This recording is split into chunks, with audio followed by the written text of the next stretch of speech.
우리가 천사에 대해서 사실 잘 못 배웠어요. 배울 기회가 잘 없죠, 솔직히. 우리가 뭐 설교 시간에 천사에 대해서 쭉 얘기를 해주고 이런 것들도 잘 없잖아요.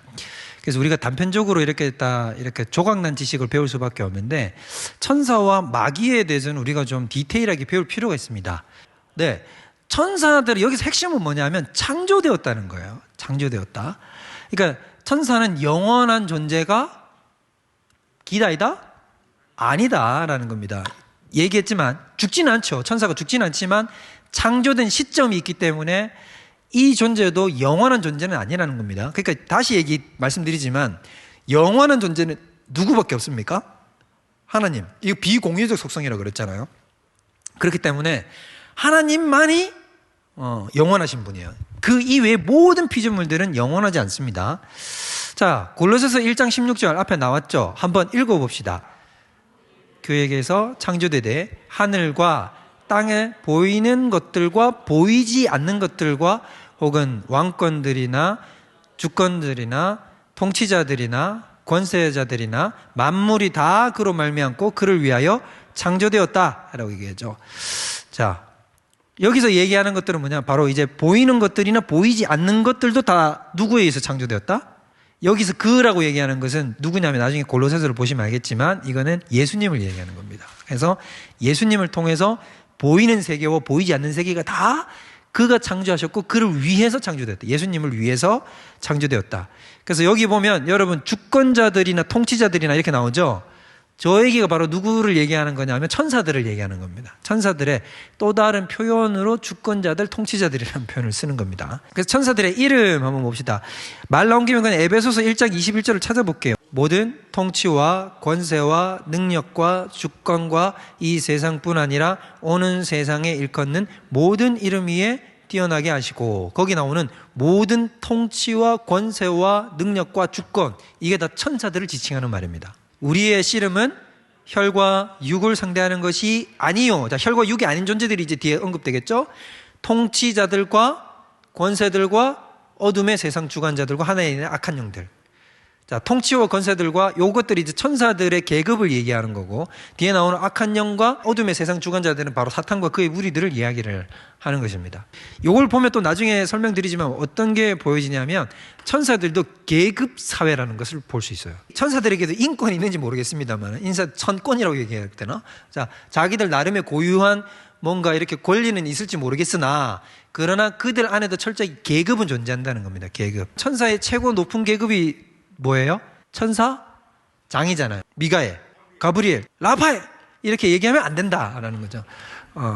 이제 가톨릭은 이제 이게 되게 이제 막 구분을 뭐 라파엘 또 뭐지 많아 천사가 툭툭 등장해요.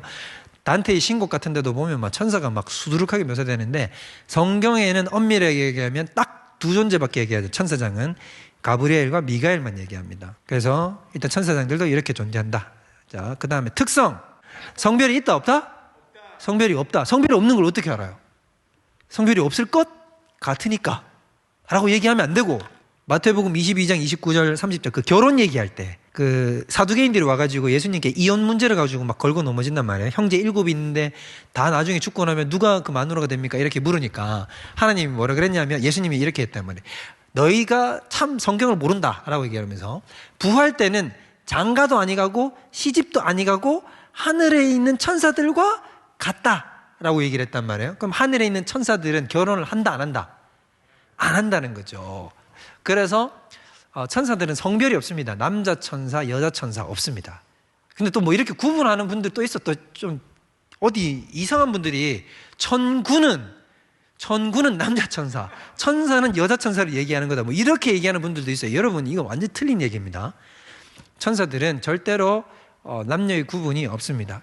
그래서 여러분 창세기 6장에 보면 하나님의 아들들이 어떻게 했다? 사람의 딸들을 사랑해서 그들한테 내려와가지고 그들과 결혼해가지고 자녀들을 낳았다라고 얘기를 하거든요. 근데 여러분 실제로 성경에 보면 하나님의 아들들이라는 말을 그 구약 성경에서 천사들을 묘사할 때 쓰기도 합니다. 그럼 여러분 그 창세기 6장에 나오는 그 말은 그럼 정말로 천사가 내려와서 인간의 여자들하고 육체관계를 맺었다는 말일까요? 어떻게 해석을 해야 되죠? 자, 이제 우리 배웠잖아. 여기서 결론은 뭐라고 배웠어요? 성별이 있다 없다? 없다라고 배웠잖아. 자, 결혼한다 안 한다? 안 한다고 배웠잖아요. 그럼 창세기 6장을 이렇게 해석하는 사람, 정말로 하늘에 있는 천사가 땅에 내려와서 여자들이랑 성관계 맺어가지고 네피림 나왔다, 이렇게 해석하면 된다, 안 된다? 안 된다고. 그러니까 여러분 배우면 배움들이 이제 써먹어야 되는 거지, 이럴 때. 그런 게 아니라 거기서 말하는 하나님의 아들들, 하나님의 자녀들은 누굴 얘기하는 거냐면 셋의 자녀들을 얘기하는 거고, 사람의 딸들은 가인의 딸들을 얘기하는 겁니다. 예, 그걸 얘기하는 것이지 그 얘기가 아니다. 그래서 여러분, 근데 제가 왜 이 얘기를 하냐 하면, 실제로 천사들이 내려와서 사람들하고 육체관계를 맺었다라고 얘기하는 종파들이 있어요. 그 신비주의 쪽에 속한 사람들 있잖아요. 이런 사람들이 이런 얘기를 많이 합니다. 속이 말해서 뭐 예언가라고 하는 사람들, 이런 사람들이 이런 얘기를 많이 해요. 근데 절대로 천사는 인간과 육체관계를 맺지 않습니다. 아시겠죠? 그 다음에 천사들은 죽을까요, 안 죽을까요? 천사들은 안 죽어요. 천사들은 죽지 않는다. 불사의 존재입니다. 불사의 존재. 이들은 육체를 가지고 있지 않을까요? 육체를 가지고 있을까요? 육체가 없다. 푸젠점. 한 번밖에 없어? 둘, 셋, 넷, 다섯, 여섯, 일곱, 여덟, 아홉, 열, 열하나, 열둘 정도. 자, 육체가 있다. 한 명밖에 없어요? 둘, 셋. 제가 왜 이 얘기를 하냐면, 천사가 육체가 있다라고 생각하는 분들도 꽤 있어요. 그것도 개혁신학자들 중에. 천사가 육체를 가지고 있지만 우리하고는 좀 다른 육체를 가지고 있을 거다. 그러니까 순수 영은 아니다라고 생각하는 분들이 좀 있습니다. 저는 제 생각에는 천사는 육체가 없다라고 생각을 해요. 자, 왜 그런지를 제가 설명을 드릴게요. 자, 거기 보면 천사들은 때때로 몸을 가진 상태로 나옵니까, 안 나옵니까? 나오죠. 때때로 육체를 가진 상태로 등장을 합니다. 대표적인 얘기가 창세기 18장이죠. 창세기 18장에 보면 천사들이 3명이 나타나잖아요. 천사가 3명이 나타나서 육체로 옵니다.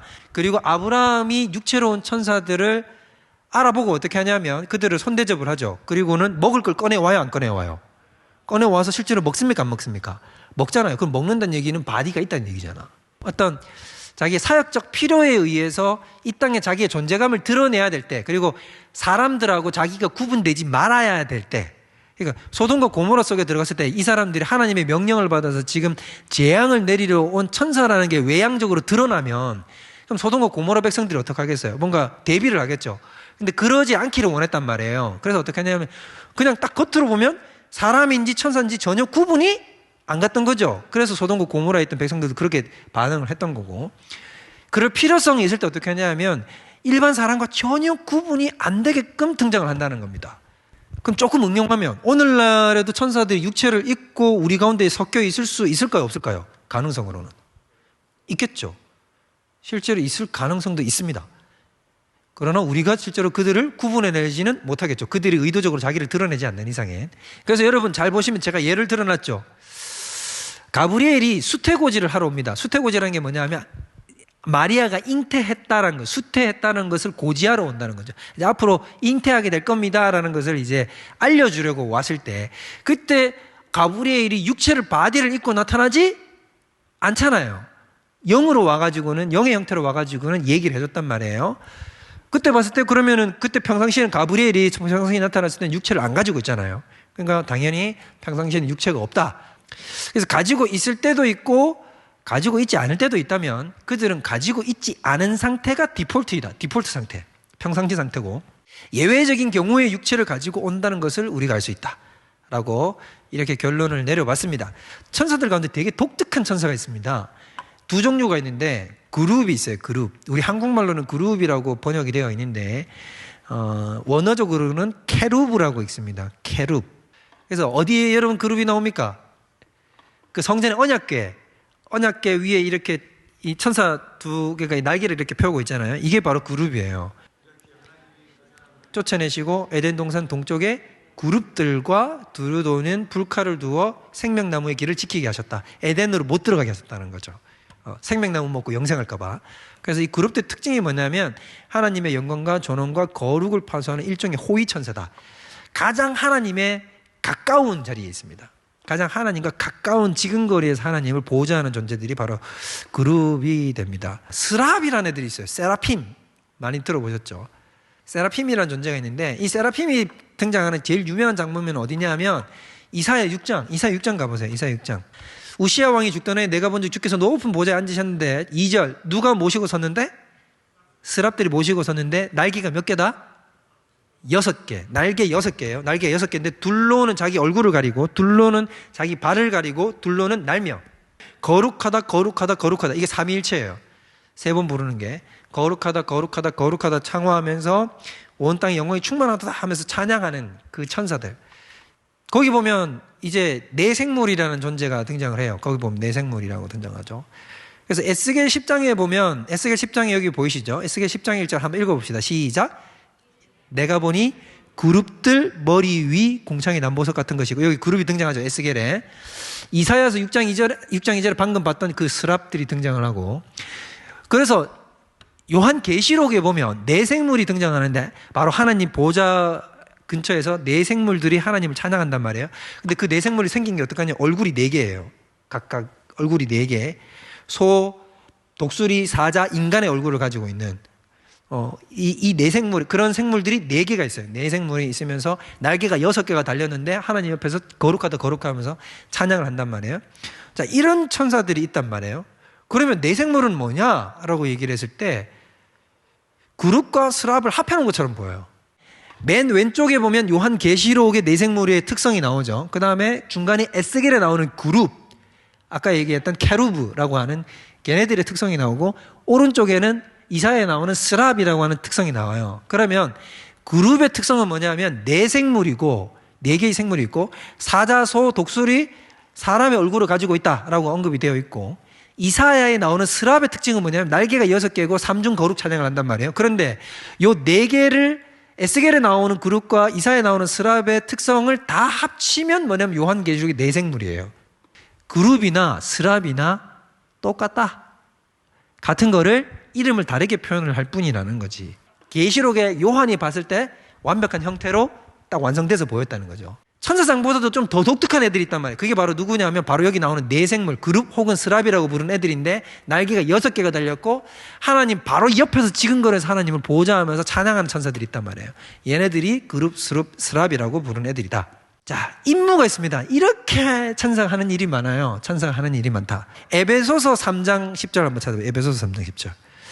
이게 정말 멋있는 말이에요. 자, 이는 이제 교회로 말미암아 통치자들과 권세들에게 하나님의 각종 지혜를 알게 하려 하심이니. 자, 하늘에 있는 통치자들과 권세들은 누구를 얘기하는 겁니까? 천사죠. 이게 천사의 다른 이름이란 거 알잖아요. 천사들에게 각종 지혜를 알게 하셔서, 이게 뭐냐면 천사들이 하는 일 첫 번째, 하나님의 구원의 계시를 연구해요. 그러니까 즉 무슨 말이냐면 천국에도 뭐가 있냐면 교리반이 있다는 거야. 천국에 교리반이 있어요. 성경 공부반이 있는데 그 성경 공부반은 누가 한다고? 천사들이 들어와서 다 보는데, 그럼 천사들을 가르치는 교사는 누굴까요? 하나님이 아니고 바로 우리라고요. 에? 우리가 천사들을 가르친다고? 이게 무슨 말이냐면 계시를 누구를 통해서 먼저 보여주시냐면 가지고 계신 그 작전과 예정과 섭리가 있을 것 아닙니까? 이거를 이 땅에 있는 교회들을 통해서 드러내신단 말이에요. 교회들을 통해서 드러내시고 나면 그게 뒤로서 그 다음 타자로 누가 안다고? 천사들이 아는 거예요. 알겠어요? 천사들에게 먼저 공개되지 않아요. 계시는 누구에게 공개되냐면 첫 번째로 우리에게 먼저 공개됩니다. 우리에게 먼저 공개되고 그걸 공개된 것을 천사들이 보고 아는 거예요. 자, 그래서 천사들은 자꾸 누구를 주목해서 보냐면 이 땅의 교회들을 주목해서 봅니다. 계시는 누구를 통해서 흘러나오니까? 우리를 통해서 나오니까. 그럼 천사들이 교리반을 주목해서 볼까 안 볼까? 보죠. 그리고 하나님이 약속이 이루어져가는 과정, 구원이 이루어가는 과정들을 아주 세심하게 하나님이 저러려고 예수님을 보내주셨구나. 하나님이 저렇게 하시려고 그때 아브라함에게 이 약속을 하셨던 거구나. 이런 것들을 그때 안다고. 천사들도. 그래서 결단코 계시도 천사가 우리보다 앞서가지 못한다. 앞서가지 못합니다. 결단코 우리보다 앞서가지 못해요. 그래서 천사들도 우리를 보고 이렇게 보고 연구하려고 하는데, 하물며 믿는 사람이 이걸 연구하지 않으려고 하면 말이 안 되겠죠. 그래서 하나님의 말씀 앞에 게으르다는 것은 용납이 안 되는 거예요. 자, 그 다음에 고린도전서 11장 10절에 보면 이건 찾아보지 않을까요? 천사들이 어떻게 했냐면 성도들 가운데 있습니다. 예배하는 가운데 교회 속에 있습니다. 그래서 우리 가운데도 있어요. 천사들이. 이 가운데도 있을 수 있다고요. 영적인 존재로 우리 가운데 보이지 않을 뿐이지 천사들이 교회 안에 들어와서 특히 예배 드릴 때는 천사들이 예배 드리는 이 공간 가운데 우리와 함께 합니다. 이게 고린도서 11장에 나오는 내용인데 이건 그냥 생략하겠습니다. 그 다음 하나님의 목적을 계시해 주죠. 예를 들자면 수태고지, 아까 마리아에게 수태고지 했던 것, 그 다음에 그 스가랴, 세례 요한 낳을 거라고 스가랴에게 얘기해 주죠. 그것도 얘기해 주고, 다니엘한테 앞으로 있을 일에 대해서 얘기해 주러 날라오죠. 그런 것들이 하나님의 계시를 전달해 주는 일을 실제로 천사들이 행합니다. 히브리서 1장 14절 찾아볼까요? 이거는 찾아봐요.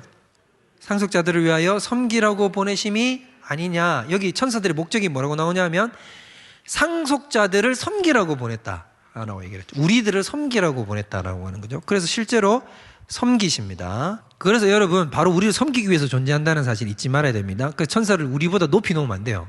근데 어떤 분들은 천사를 우리보다도, 그러니까 하나님과 우리 사이에 약간 더 높은 존재로 책정을 해놓는 분들도 있어요. 천사들은 우리보다 더 밑에 있는 존재입니다. 그렇게 생각할 수밖에 없는 이유는 뭐냐면 예수 그리스도는 천사를 위해서 죽지 않으셨어요.